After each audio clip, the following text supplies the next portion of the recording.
할렐루야. 우리 힘차게 한번 선포하겠습니다. 우리 다 같이 두 주먹 불끈 쥐시고 예수!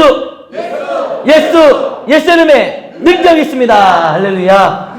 여러분 예수 이름에 능력이 있음을 믿으십니까? 우리가 어떤 환경 가운데 처한다 할지라도 예수 이름에 능력이 있음을 믿고 예수 이름 앞에 나아갈 수 있는 우리 모두가 되기를 주님의 이름으로 축복합니다. 우리 함께 옆에 분들과 인사 나누겠습니다. 예수님 앞으로 나아갑시다. 예수님 앞으로 나아갑시다. 아멘. 자, 오늘 이제 말씀을 볼 텐데요. 오늘 본문은 길기도 하고, 이름도 정말 우리나라는 두 글자 아니면 세 글자, 많아야 뭐 네 글자인데, 여기는 막 너무 어려워요. 김시성도 없고, 이시성도 없고, 저도 막 읽다 보면 헷갈려가지고 틀리기도 하는데, 여러분, 어찌됐든 오늘 본문이 길고 무슨 말인지 그 이름도 잘 모르겠다 할지라도 중요한 건 뭐예요? 노아의 자손들, 새롭게 시작된 인류의 족보, 그 족보의 이름이 기록되었구나. 이렇게 우리가 생각을 하고 말씀을 봤으면 좋겠습니다. 여러분은 하나님의 말씀이 1.1획도 없어지지 않고 반드시 다 이루어질 것이다라는 것을 믿으십니까? 아멘. 우리가 읽는 이 성경 66권의 말씀, 하나님의 역사하신 일들이 기록된 말씀이고 그 기록된 역사가 빗대어져 우리의 삶 가운데도 그대로 이루어질 것을 믿으십니까? 아멘. 아멘. 우리는 그 믿음이 없이는 신앙생활을 할 필요가 없는 거죠. 하나님의 말씀에 대한 믿음. 자, 우리 다 같이 마태복음 5장 18절을 함께 읽어보겠습니다. 시작. 진실로 너희에게 이르노니 천지가 없어지기 전에는 율법의 1.1획도 결코 없어지지 아니하고 다 이루리라. 아멘. 다 어떻게 된다고요? 이루리라. 천지가 없어지기 전에는 율법이 무엇입니까? 하나님의 말씀이죠. 하나님의 말씀, 그 말씀은요 절대로 없어지지 아니하고 어떻게 된다고요? 다 이루어지리라. 다 이루어진다고 말씀하는 거예요. 여러분, 이 말씀은 모든 역사가 이 땅에서 이루어지는, 이 인류에서 이루어지는 모든 역사가 무엇입니까? 하나님의 주권, 그 주권자가 되시는 하나님 아버지의 뜻대로 모든 것들이 다 이루어진다라는 것을 우리에게 교훈하고 있는 것이죠. 즉 하나님의 주권이 얼마나 위대한 것인지를 우리는 알아야 된다는 것입니다. 할렐루야. 여러분, 우리가 생각하며 살아가는 이 세상이 내 뜻대로 안 될 때도 있고 원하는 것이지만 참 왜 이렇게 더딘지 힘들 때도 있지 않습니까? 그러다 보면 우리는 의심이 생기기도 하고 낙심하기도 할 텐데요. 그러나 오늘 주시는 하나님의 말씀 교훈은 무엇입니까? 하나님의 말씀, 하나님의 뜻하신 바, 하나님의 주권은요 절대로 변동이 없다라는 거예요. 그 모든 것은 반드시 다 이루어진다라는 것, 하나님이 뜻하신 일은 다 행하신다라는 것이 오늘 우리가 배워야 될 하나님의 말씀인 줄로 믿습니다. 그러므로 여러분, 오늘 본문을 통해서 홍수 심판 이후에 오늘 본문은 뭐예요? 노아로부터 이어지는 이제 자손들의 족보, 계보가 쓰여져 있는 것이죠. 이 계보를 통해, 족보를 통해서 하나님의 주권이 무엇인지를 우리가 발견하고 우리는 그 하나님의 주권 앞에 복종하는, 순종하는 그런 성도로 거듭나는 은혜의 자리가 되기를 주님의 이름으로 축복합니다. 자, 오늘 이 족보에 이름도 어렵고 길기도 하고 하지만 이 창세기 10장 1절에서 32절까지의 이 말씀, 이 족보에 담겨져 있는 하나님의 주권이 있다는 거예요. 하나님의 주권적 역사가 있다는 겁니다. 그것이 무엇인지 함께 찾아보도록 하겠습니다. 우리 다 함께 읽어볼까요? 시작. 다시 생육하고 번성하는 인류. 여러분, 노아 홍수로 인해 모든 인류는 다 멸망을 당했습니다. 그렇죠? 그러나 오직 노아의 가족만은 살아남았죠. 하나님께서 그 가정에 구원을 베풀어 주셨습니다. 여러분, 이 사건을 보면은 사실 이렇게도 볼 수 있는 거예요. 천지 만물을 창조하시고 하나님이 아담과 하와를 에덴 동산과 온 인류에 생육하고 번성하라고 창조해 주시지 않습니까? 그런데 하나님께서 그렇게 뜻하신 바가 온 인류가 물에 빠져 홍수로 죽음으로 말미암아 마치 실패한 것처럼 보일 수 있다라는 거예요.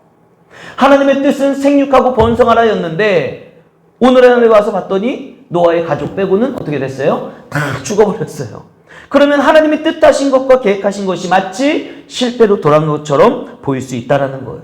그러나 여러분, 하나님은 아담에게 명하시고 복을 내리셨던 것처럼 노아에게도 똑같이 창세기 9장 1절 보면 뭐라고 말씀하신지 아세요? 생육하고 번성하여 땅에 충만하라. 할렐루야. 하나님은 다시금 아담에게 주셨던 그 약속의 말씀을 다시 노아에게 주심으로 말미암아 하나님의 뜻하신 바를 이루어가고 성취해가고 계시다는 사실입니다. 여러분, 이것은요, 하나님께서 그들을 보호하사 그렇게 되도록, 생육하고 번성하여 땅에 충만하게 되도록 하나님이 복을 내려주실 것이다라는 것을 다시 한번 노아에게 약속을 해주시는 것이죠.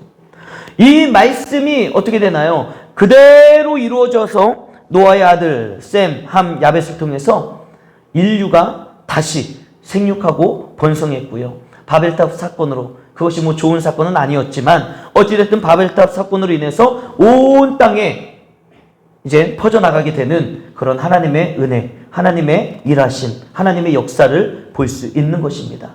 그런데 그 모든 과정에 보면은 여러분, 사탄은요, 아담 이후에 모든 인류를 타락시켜가지고 하나님을 대적하게 만듦으로 말미암아 하나님께서 세상을 창조하신 뜻을 깨뜨리려고 하는 거예요. 하나님이 뜻하신 바, 하나님의 역사하신 거, 하나님이 생육하고 번성하여 이 땅에 충만하라, 이 말씀을 이루어가는 과정 가운데 늘 누가 껴있는 거예요? 사탄의 역사가 껴있다라는 거예요. 오늘을 살아가는 저 여러분들의 인생 가운데도 하나님은 약속해 주셨습니다. 분명한 저 여러분들을 향한 약속이 있다라는 거예요. 그 약속의 뜻을 이루어 가시는 하나님의 섭리 가운데 늘 누가 껴서 방해를 하고 있습니까? 사탄이 껴서 꼭 방해를 한다라는 거예요. 그렇게 사탄이 하나님의 말씀대로 살아가야 될 인류에 껴들어가지고 이제 대적하게 만들었죠. 죄를 짓게 만들었죠. 그러므로 말미암아 하나님께서 세상을 창조하신 뜻을 이제 막 깨뜨리려고 하는 거예요.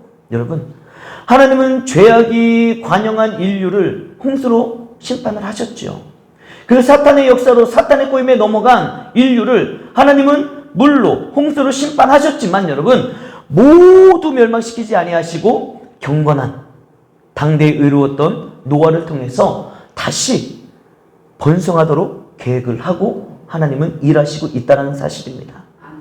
이렇게 보면은요, 사탄의 도전, 사탄의 역사는 마치 모든 사람들을 타락시키고 죄짓게 함으로 말미암아 성공하는 것 같이 보입니다. 그러나 결국엔 어떻게 되는 거예요? 하나님의 뜻이 변함없이 꺾이지 아니하고 다시 한번 노아를 통해 이루어지고 있다는 것을 우리는 볼 수 있습니다. 할렐루야. 사랑하는 성도 여러분, 잊지 마십시오.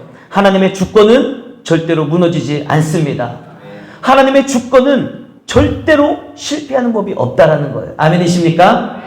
그러므로 여러분, 성도는 사탄의 어떠한 도전에도요, 하나님의 나라가 반드시 승리한다라는 이 믿음을 가지고 우리는 어떠한 마귀의 역사에도 흔들리지 말고 넘어지지 말고 오직 쉬지 않고 일하시는 하나님, 그 주권을 주장하시며 반드시 이루시는 하나님, 그 하나님의 말씀을 믿고 의지하며 어떠한 사탄의 역사에도 무너지지 않고 끝까지 믿음으로 승리의 길을 걸어가는 우리 모두가 되기를 주님의 이름으로 축복합니다. 두 번째, 우리 다 같이 한번 힘차게 읽어보겠습니다. 시작. 반드시 성취되는 구원. 여러분, 노아의 자손들의 이 계보, 오늘 창세기 10장 말씀이 노아의 후손들, 자손들의 계보 이야기잖아요. 이 계보는요, 인류가 번성함과 함께 타락한 인류를 향한 하나님의 구원의 언약이 지속적으로 유효하다는 것을 알려주고 있는 것입니다. 하나님이 생육하고 번성하라고 뜻하셨던 하나님의 뜻, 하나님의 주권, 그 역사가요, 끊이지 아니하고 다시금 노아로부터 대대손손 쭉쭉쭉쭉쭉쭉 인물들이 태어나고 번성하는 것을 통해서 하나님의 일하심이, 하나님의 계획하심이, 하나님의 구원의 역사가 지속적으로 지금도 유지되고 있다는 것을 우리들에게 보여주고 있는 것입니다. 먼저 인류의 시작이 되는 아담에서부터 노아까지의 계보는요, 인류를 구원하기 위해 이 땅에 오실 메시아에 대한 계보라고 우리가 볼 수 있습니다. 하나님이 아담에게 아벨 대신 셋을 주셨잖아요. 이 셋을 통해서 메시아의 조상의 계보를 잇게 하신 것이죠. 여러분, 사탄의 역사는 얼마나 날린지 몰라요. 그래서 가인으로 하여금 동생 아벨을 쳐 죽이게 하면 하나님의 계획하심이 망가질 것 같고 이 세상이 무너질 것 같고 이젠 아벨이 없으니 모든 것이 끝난 것 같지만 하나님의 일은, 하나님의 역사는 그렇지 않다는 거예요. 하나님은 셋을 통해 다시 메시아의 조상으로서의 계보를 시작하셨고 하나님의 구원의 역사는 끊이지 아니하고 이어져 가고 있다는 거예요. 그리고 홍수 이후에 노아로부터 시작된 인류의 계보 속에는요, 구원의 언약을 성취하기 위한 하나님의 섭리, 하나님이 구원을 위해 어떠한 섭리를 가지고 계신지 그 내용이 담겨져 있는 것입니다. 그래서 함이 셈의 종이 될 것이다라는 노아의 예언, 노아가 예언했잖아요. 그 포도주 사건을 통해 노아가 예언을 했는데 이 예언은요, 세 아들 중에 메시아의 조상으로 바로 셈이 선택되었다는 것을 보여주고 있는 것이죠. 그래서 성경은 이 사실, 셈이 바로 메시아의 조상이 될 것이고 셈을 통해서 하나님의 구원의 역사가 메시아까지 쭉 예수 그리스도까지 이어진다는 것을 명시하기 위해서 이제 창세기 11장에서 아브라함까지 이어지는 셈의 족보, 그 구원의 족보를 별도로 기록하고 있다는 것이죠. 여러분, 이것은 사탄이 하나님의 구원의 역사를 아무리 방해한다 할지라도 결국엔 하나님의 뜻이 이루어진다는 사실, 하나님의 구원의 계획의 역사, 하나님이 구원하시기로 작정하신 하나님의 뜻은 반드시 이루어진다는 것을 이 족보를 통해서, 메시아의 계보가 이어지는 것을 통해서, 아벨 대신 셋을 통해서 하나님은 명확하게 하나님의 주권을 말씀하고 있다는 사실이죠. 여러분, 예수님이 이 땅에 탄생하셨을 때에도요, 사탄은 그 아기 예수를 죽이려고, 아기 예수가 메시아 아닙니까? 아기 예수가 이 땅에 오신 것은요, 하나님의 뜻이 이루어지는 과정이에요. 하나님께서 독생자 아들 예수 그리스도를 이 땅에 보내주셨고 그 아들을 보내주신 이유는 인류를 구원하시기 위한 하나님의 주권이죠. 하나님의 뜻하심과 계획하심입니다. 그런데 그 하나님의 뜻과 주권과 계획하심을 마귀 사탄이 어떻게 하는 거예요? 계속해서 방해하지 않습니까? 그래서 아기 예수를 죽이려고 헤롯 대왕을 사용하는 것 아니겠어요? 얼마나 갖은 방해 공작을 벌였습니까? 그럼에도 불구하고 하나님의 구원의 역사는요, 멈추지 않는 거예요. 하나님의 뜻하신 바, 하나님의 계획하신 바, 하나님의 일은 그대로 진행되고 있다는 사실을 잊지 마시길 바랍니다. 여러분, 결정적으로 보세요. 사탄은 끝까지 하나님의 구원의 역사를 망쳐버리려고 가룟 유다의 마음속에 쑥 들어가서 가룟 유다를 이용해서 예수 그리스도를 팔아 넘기게 하지 않습니까? 그러나 하나님은 그와 같은 모든 일들 가운데서도요, 예수님의 죽으심과 부활을 통해서 여러분 구원의 뜻을 이루셨습니다. 할렐루야. 죽는다고 끝나는 게 아니에요. 여러분, 사탄이 아무리 난리를 치고 방해를 한다고 해도 하나님의 역사와 하나님의 일하심과 하나님의 주권은 끝나지 않습니다. 우리는 죽는 것을 뭐라고 생각합니까? 끝이라고 생각하지요. 끝났다, 마지막이라고 생각을 합니다. 그러나 하나님의 역사하심과 하나님의 일하심 가운데서는요, 죽는 것도 부활을 통해 하나님의 역사를 이루어 가시는 능력의 하나님이신 줄 믿으시길 바랍니다. 사랑하는 성도 여러분, 그러므로 성도는요, 하나님의 구원이 내 인생 가운데, 우리 가정 가운데 반드시 이루어지며 승리한다는 사실을 믿음으로 어떠한 방해와 박해가 온다 할지라도 하나님을 향한 신앙과 복음을 우리는 배반하지 말아야 되는 것입니다. 그리고 영원한 하나님의 나라의 승리에 동참하는 믿음의 성도로 살아가야 되는 저와 여러분들이 되시기를 주님의 이름으로 축복합니다. 하나님의 구원은 반드시 이루어지는 거예요. 하나님의 일하심과 하나님의 주권은 여러분 반드시 이루어지게 되어 있습니다. 자, 적용을 위한 묵상의 질문을 드립니다. 우리 다 같이 한번 읽어보겠습니다. 시작. 나는 하나님의 주권을 확실하게 믿고 하나님을 의지하며 살고 있는가? 내가 하나님의 주권 아래 믿음으로 맡겨드려야 할 기도 제목은 무엇인가? 여러분 한번 생각해 보십시오. 나는 하나님의 주권을 확실하게 믿고 하나님을 의지하며 살아가고 있는가? 여러분들은 정말 하나님의 주권을 믿으십니까? 우리가 오늘 말씀을 시작하며 마태복음 5장 말씀을 읽었지 않습니까? 천지가 없어지기 전에는 하나님의 말씀, 하나님의 주권은 어떻게 된다고요? 다 이루리라. 다 이루어질 것이다 라고 말씀하고 있습니다.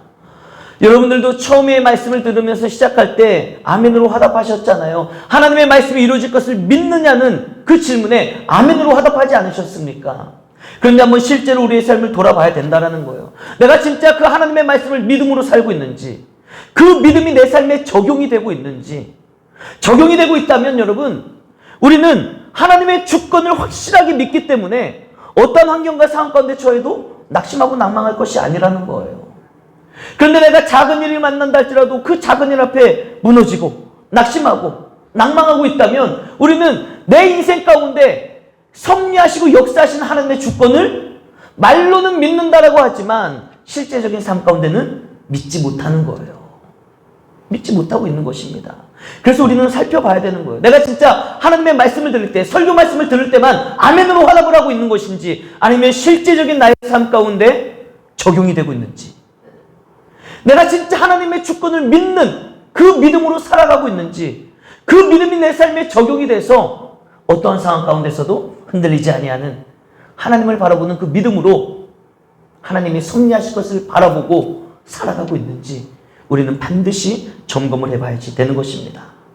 저 여러분들의 삶 가운데 정말 실수가 없으시고 포기가 없으시고 끝이 없으신 하나님의 주권을 확실하게 믿고 믿음으로 살아가는 우리 모두가 되길 주님의 이름으로 축복합니다. 그러므로 우리는요, 두 번째 질문을 기억해야 되는 거예요. 내가 하나님의 주권 아래 믿음으로 맡겨드려야 될 기도 제목은 무엇인가? 여러분들의 삶 가운데 지금 어려움을 당하고 있는 일은 무엇이 있습니까? 여러분들이 지금 고난 가운데 있는 것은 무엇이 있고요? 여러분들의 마음을 두렵고 떨리게 하는 일들이 무엇이 있냐 이거예요. 여러분, 그 모든 것이 바로 내가 하나님의 주권을 믿는다면 그 주권자가 되신 하나님께서 반드시 이루어주시고 성취하실 것이다라는 믿음으로 맡겨드려야 될 기도 제목이 된다는 거예요. 더 이상 그것은 나의 고민거리와 나를 아프게 하고 나를 힘들게 하는 문제거리가 아니라 그 모든 것들을 이제 하나님 앞에 맡겨드려야 될 기도 제목이 된다는 것이죠. 사랑하는 성도 여러분, 우리의 눈에는 보이지 않아도 하나님의 손이 우리를 보호하시고 인도하시며 모든 것들을 아름답게 섭리하시는 줄 믿으시길 바랍니다. 그러므로 하나님의 주권을 우리는 확실하게 믿고 의심 없이 하나님만을 의지하는 그 믿음으로 주님께 모든 걸 맡겨드리고 기도자의 삶으로 나아가야 될 줄로 믿습니다. 여러분들의 삶 가운데 건강에 문제가 있을 수도 있고요. 우리 젊은 사람들은 미래에 대한 근심, 걱정, 염려가 있을 수도 있습니다. 그러나 그 모든 걸 하나님의 주권 아래 맡겨드리고 오직 믿음으로 살아갈 때 주님의 손이 반드시 그 믿음으로 살아가는 여러분들을 안아주시고 품어주시고 하나님의 손이 일하여 주실 줄로 믿습니다. 이 믿음으로 오늘 밤에도 간절히 주님 앞에 엎드려 나아가는 저 여러분들이 되기를 주님의 이름으로 축복합니다. 기도하겠습니다.